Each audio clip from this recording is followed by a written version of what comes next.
Pankaj Mishra, Age of Anger, A History of the Present.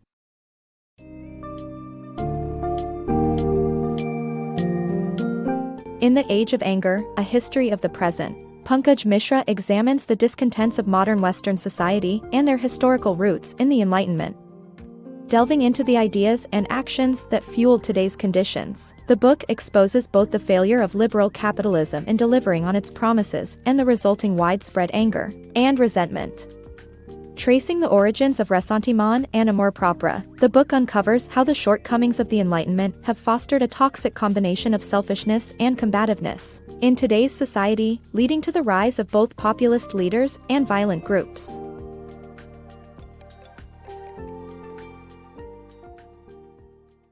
The Enlightenment's broken promise.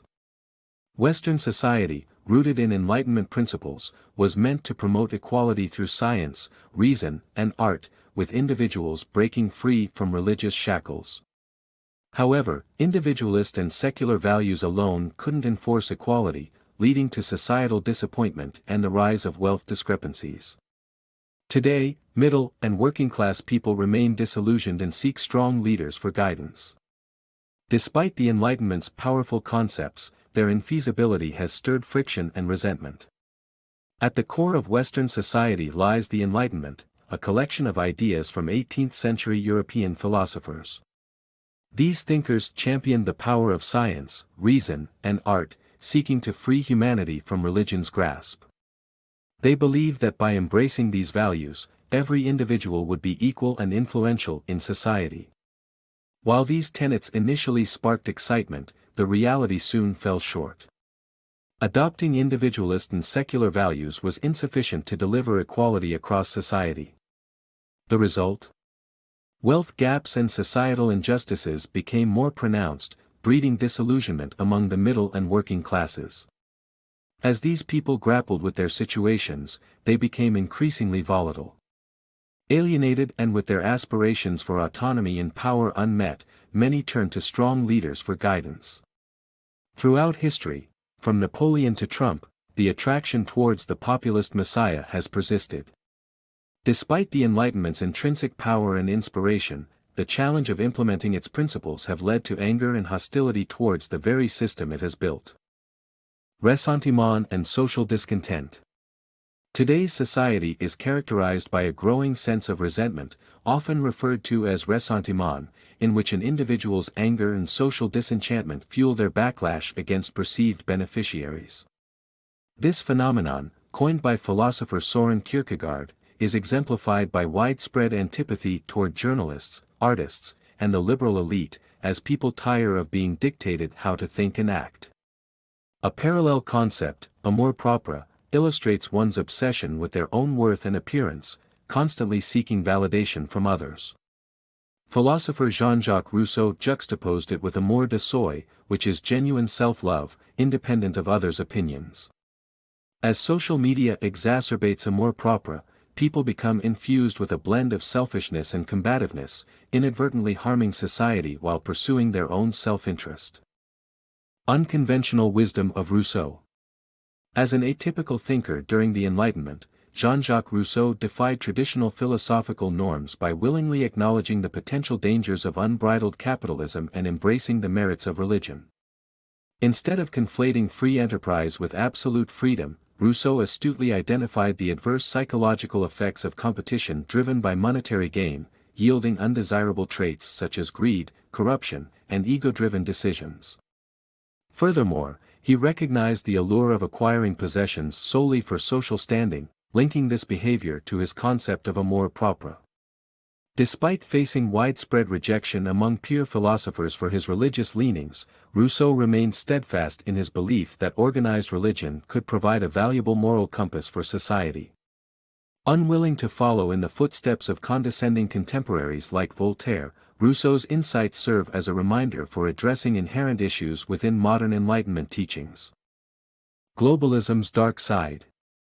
Globalism has led to the weakening of local communities and an increase in individualism, paving the way for feelings of resentment and anger on a global scale. As national identities are diminished, forgotten groups often try to resist by reviving old national identities, such as the Islamic State. This atmosphere also provides fertile ground for radical groups, which may prey on vulnerable individuals and inculcate them with a sense of purpose, as well as demagogues who promise stability in the midst of uncertainty. This volatile mix has turned many regions into breeding grounds for rage and resentment, pushing us towards a global civil war marked by unpredictability and hostility. Breaking the misplaced conviction. It is time for the West to confront the truth: liberal capitalism has failed, leading to increased individualism, dissatisfaction, and potential violence. Furthermore, scapegoating religions such as Islam for all the world's conflicts only further perpetuates hostility.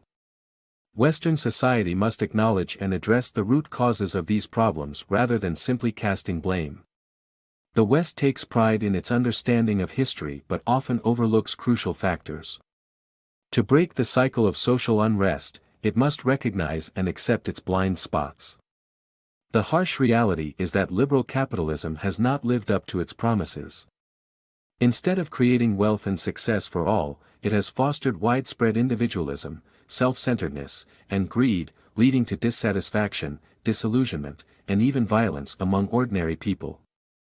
The Western world tends to attribute most conflicts in the East to religious differences, particularly due to Islam. However, a closer examination reveals that the primary instigators have often suffered the same disillusionment caused by liberal capitalism. For example, Abu Musab al-Zarqawi, the founder of the organization that would later become ISIS, initially turned to militant Islamism after experiencing the same failings of the economic system. The seed of his radicalization came from his desire to strike back at the system that had led him astray. Simultaneously, the West must abandon the divisive clash of civilizations theory. This misguided concept, proposed by American political scientist Samuel P. Huntington, suggests that Islam is inherently violent, incompatible with Western democracy, and constantly seeking to destroy it.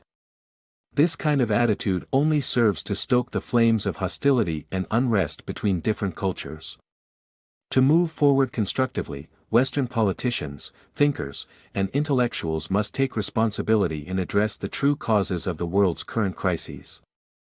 Defending liberal capitalism while unjustly blaming others for its failures will not bring about the progress and peace that humanity desperately needs.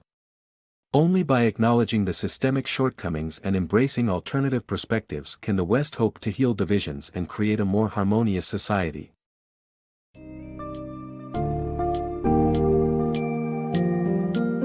In conclusion, Age of Anger highlights that liberal capitalism has not only failed to deliver on its promises but has driven people to become more individualistic, self-centered, and dissatisfied.